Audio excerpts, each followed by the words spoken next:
انسانی جسم دنیا کی پیچیدہ ترین مشین ہے، موسٹ کمپلیکیٹڈ سٹرکچر.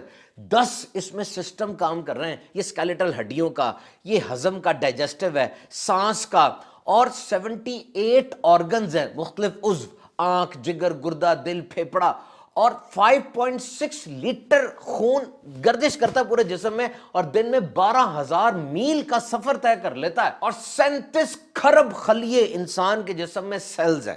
اور اب میڈیکل سائنس کی ساری تاریخ اور ساری تحقیقات پڑھ کے دیکھ لیجئے، روزہ ان سب کو ریفریش کر دیتا ہے، تازہ کر کے ساری صفائی کر دیتا ہے. اب دیکھیے نا، کھانے کا ہضم ہونا، ڈائجیشن، یہ بڑا اہم کام ہے. جب آپ کھانا کھاتے ہیں تو پیٹ میں مشین چلنا شروع ہو جاتی ہے. ایملیس، لائپیس، بائل، گیسٹرک جوس، سارے انزائمز آتے ہیں اور کھانے کو ڈائجسٹ کرتے ہیں، ہضم کرتے ہیں. اور اس وقت چونکہ کام ہو رہا ہے پیٹ میں، خون کا دباؤ بھی پیٹ کی طرف ہو جاتا ہے، اور پیٹ کو پھر بھی پورا خون نہیں ملتا، وہ تھوڑا سا ادھر ادھر سے چرا بھی لیتا ہے، کیونکہ یہاں کام ہو رہا ہے. جس طرح جب انسان کو غصہ آتا ہے نا تو خون کا بہاؤ وہ ہاتھوں کی طرف ہو جاتا ہے، کیونکہ ہو سکتا ہے اب ہاتھ کو استعمال کرنا پڑے. اور یہ مشین تو سارا دن ہی چلتی رہتی ہے. ہم رکتے کہاں ہیں؟ کبھی یہاں کھایا، اب وہاں کھانے جا رہے ہیں، ابھی اس کے ساتھ کھایا، اب وہ کھا رہے ہیں.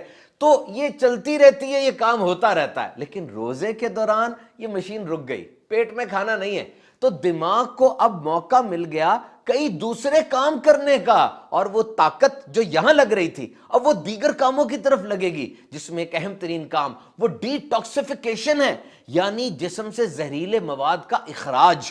اور یہ جاپنیز سائنٹسٹ یوشیموری اوسومی کی جو تحقیق ہے، لائزوسوم ری سائیکل، کہ اتنی مشین جب چلتی ہے اس میں فاضل مواد، ٹاکسک مٹیریل، زہریلی چیزیں پیدا ہوتی ہیں نا، گند پیدا ہوتا ہے. ایک تو یہ کہ وہ گند نکل جائے، اور روزے کے اندر ایک اسپیشل ری سائیکل مشین ایکٹیویٹ ہو جاتی ہے. اور وہ کیا کہ یہ فاضل اور گندا مواد یہ فائدہ مند چیز میں تبدیل ہو جاتا ہے. جیسے آپ اپنے کپڑے پھینک دیں تو وہ آلودگی کا سبب بنے گا، گند پڑ جائے گا نا. لیکن اگر وہی پرانے کپڑے آپ فیکٹری کو دیں اور فیکٹری ان پرانے کو نیا کر کے آپ کو واپس دے دے تو کیا ہی بات ہے. تو روزہ انسان کے جسم میں یہ ری سائیکلنگ شروع کر دیتا ہے. اور ویب ایم ڈی میں پبلش ایک آرٹیکل کے مطابق یہ جو ڈسپلنڈ ہنگر ہے، نظم و ضبط کے ساتھ، کہ ذہن بنا ہوا ہے صبح کھاؤں گا، پھر پیک آورز میں بھوکا رہوں گا، پھر آخر میں کھاؤں گا، اس حالت میں جسم میں جو خون گردش کر رہا ہے نا آپ کا، اس میں گند کم سے کم ہے، صاف خون گردش کر رہا ہے. اور یہ صاف خون کی سپلائی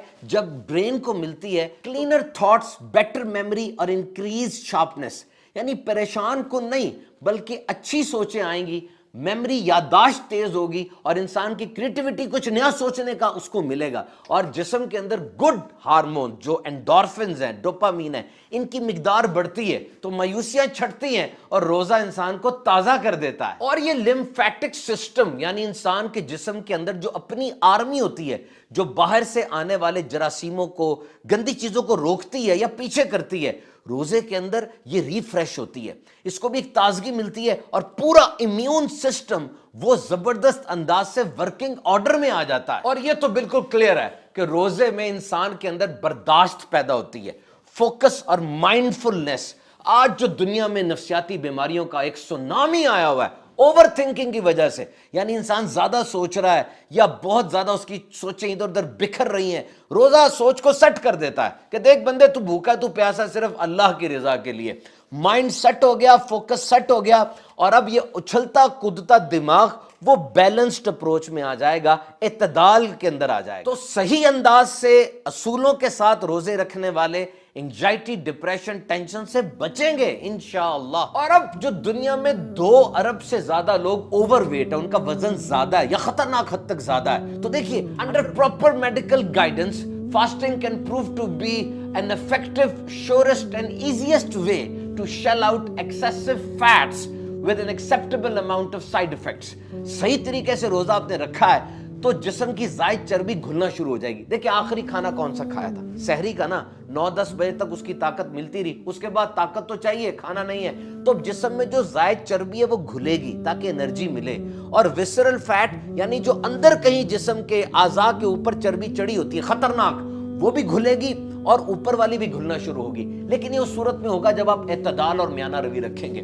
اگر ایسا ہوا کہ جناب افطاری میں کھانا کھایا اور پکوڑے سموسے دہی بلے فروٹ چاٹ بہت کچھ کھایا اور تھوڑی دیر بعد کہا کھانا لائیں. تو پہلے والا کیا تھا؟ وہ تو افطاری تھی, کھانا تو اب کھائیں گے, اور اس کے بعد رات کو پھر سحری میں. یعنی سحری میں اس لیے زیادہ کھا رہے ہیں کہ سارا دن بھوکا رہنا ہے, اور افطاری میں زیادہ کیوں کھا رہے ہیں کہ جی سارا دن بھوکے رہے ہیں. تو اگر اس طرح کریں گے تو ڈیزائربل ویٹ لاس نہیں بلکہ انڈیزائربل ویٹ گین ہو جائے گا, وزن کم نہیں بلکہ وزن زیادہ ہو جائے گا. تو واقعتاً یہ neuro protective, cardio protective, brain protective, پورے جسم کے ایک ایک عضو کی ٹیوننگ ہو جاتی ہے رمضان المبارک میں. تو آپ روزے رکھیے احتیاط کے ساتھ, برداشت کے ساتھ اور اصول و ضوابط کے ساتھ, انشاءاللہ عز و جل اس کا نتیجہ دیکھیں گے. اور واقعی روزے میں تو شفا ہے, کیونکہ اللہ کے پیارے اور آخری نبی صلی اللہ علیہ وسلم نے ارشاد فرمایا روزہ رکھو تندرست ہو جاؤ گے.